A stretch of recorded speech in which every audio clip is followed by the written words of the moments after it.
Be me, 21, 27 now.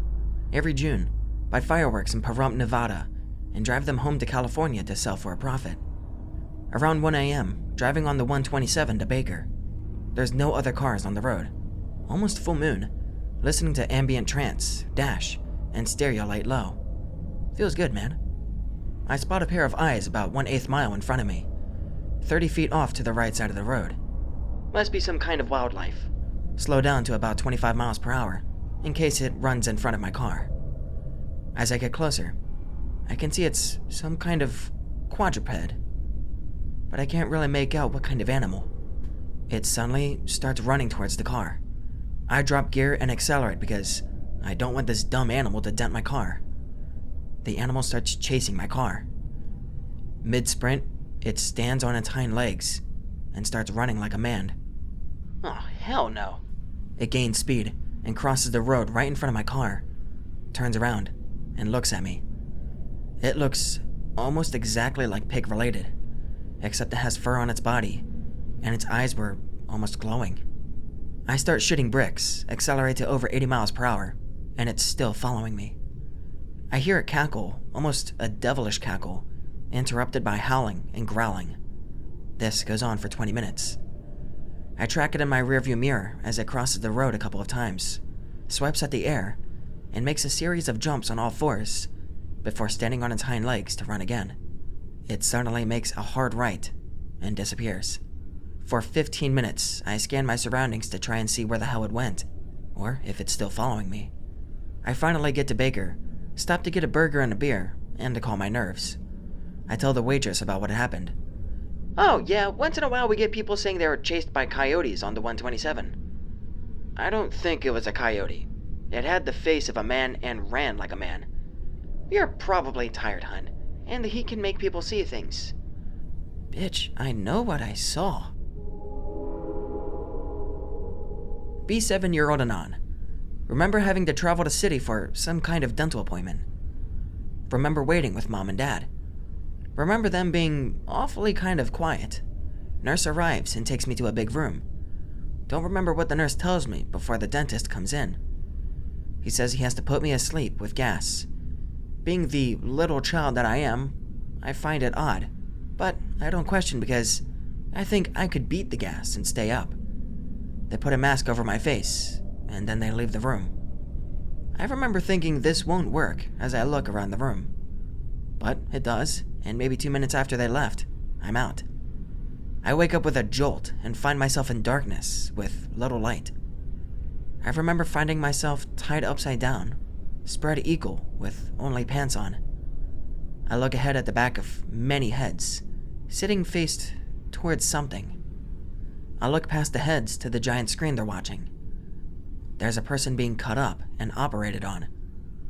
All I could do is scream incoherently for my mom and dad. I remember one of the heads turning at some point, and they have a doctor's mask like in Pig Related, and they were wearing glasses.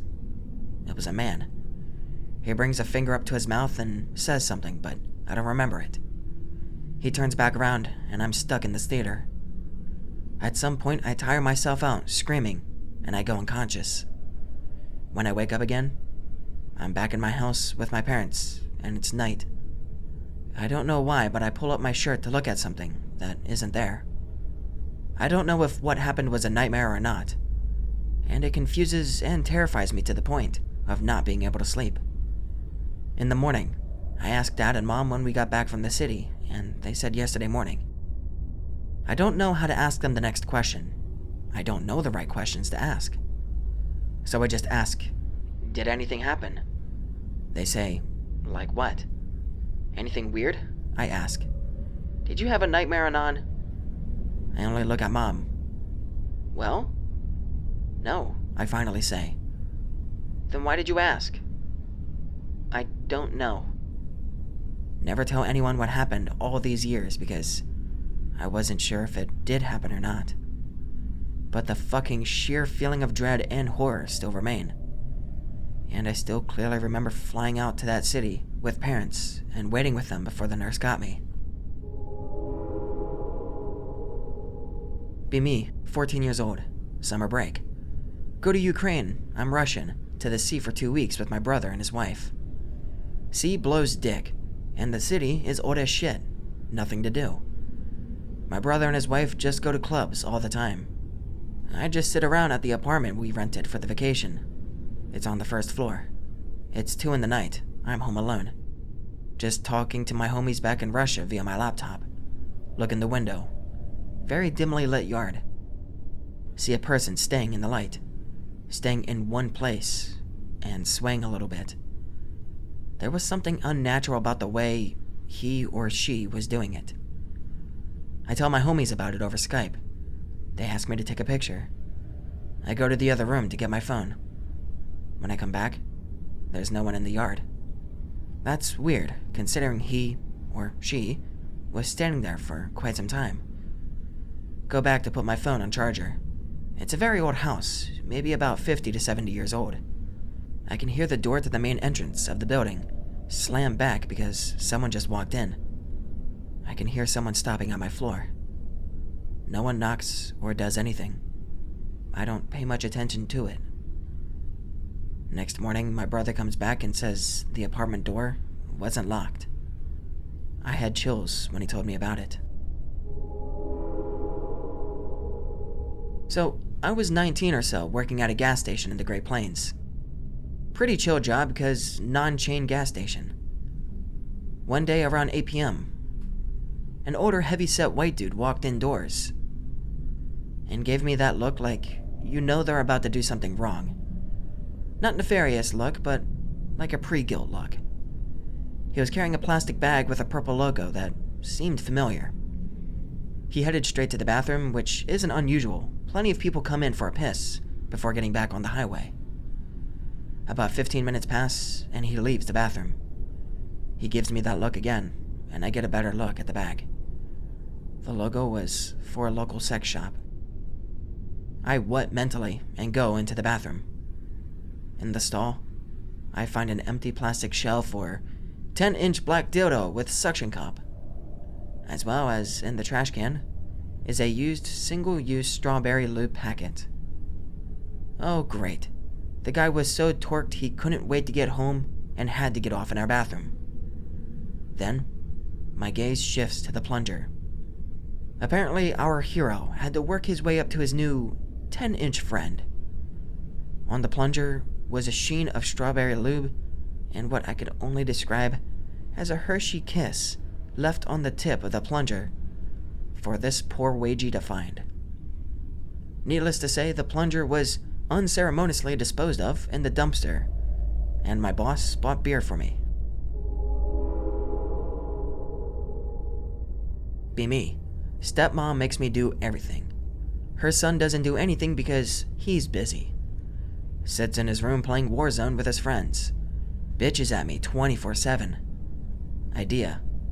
Wait for her to come home. Opens the door. Bashes her in the head. Tie her up to a chair. Rip her teeth off one by one. Break all of her fingers. Make her watch me skin her son alive. The screams of him make her cry. Pour rubbing alcohol in her eyes. Cry about that, lol. Eventually suffocate her with a plastic bag. Dead. Dad walks in and sees them dead. Looks at me. I'm proud of you, son, for sticking up for yourself. Pats me on the back. My face went. Thanks, Dad. Be me. 23 years old. Dating Feminon. Things going okay. Be talking to Feminon. Discussing personal issues and feelings. Feels good, man. Open up about how I haven't been single for more than 6 months since I was 14. And how I may have jumped back in a little too soon. Fast forward to today. Be me. Going to meet Feminon in her town like normal. Come upstairs. Cousin, mom, and dad are in the living room. Ask me to sit down to talk. Oh fuck, .mp7. Don't go. She's setting you up. What? Turns out my cousin overheard Feminon's friend in voice chat saying that things were going down today and the police would be involved. My face went. Text Feminon. The people you talk to are terrible at keeping their mouths shut. Just say what you have to say. Feminon was talking to my cheating ex. Feminon decided she didn't like or trust me anymore. Was intending to meet me at a gas station and have cops pull up and arrest me. Was intending to say that when we first met today, I pulled a gun on her and threatened to beat her. My ex helped plan it all. My family just saved my life. But as a result, I now have 0 friends, am single, and I guarantee you this isn't where they're gonna end.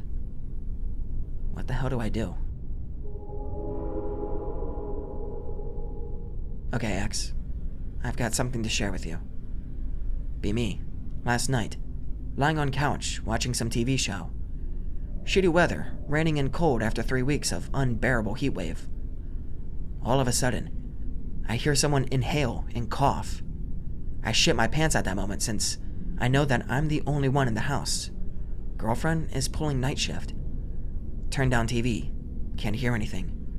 Shrug it off as sound from TV or my mind playing tricks. It was pretty late. 10 minutes later, I hear footsteps. Oh, fuck my fucking life.jpg. Now I'm 100% sure that I'm not alone in the house. Jump up, turn on the light, and run to the hallway to get my bat. I grab the bat and start checking rooms. Light from hallway is illuminating parts of kitchen. Notice dirty tracks that lead to the basement. 6 feet away from where I was lying. Oh my fucking god, that webm. Slowly open the basement door. There's no fucking light down there. Go to get a flashlight. Return with flashlight in one hand and bat in the other. Slowly go down the stairs. I can hear something rustling in the far corner of the basement. Someone is breathing heavy and digging through stuff. I stand near the boiler. Peek around the corner and I can see a tall figure standing, illuminated by the dim light of a streetlight from small basement window. Scared shitless, I turn off the torch in hopes that he won't notice me. He was tall. I'm 6 foot 2, and he was taller than me. Anyway, as I was standing near the boiler, I noticed that it was leaking all over the floor. Has anyone ever had that kind of problem? Can I repair it myself, or do I need to call a repairman? Pick related.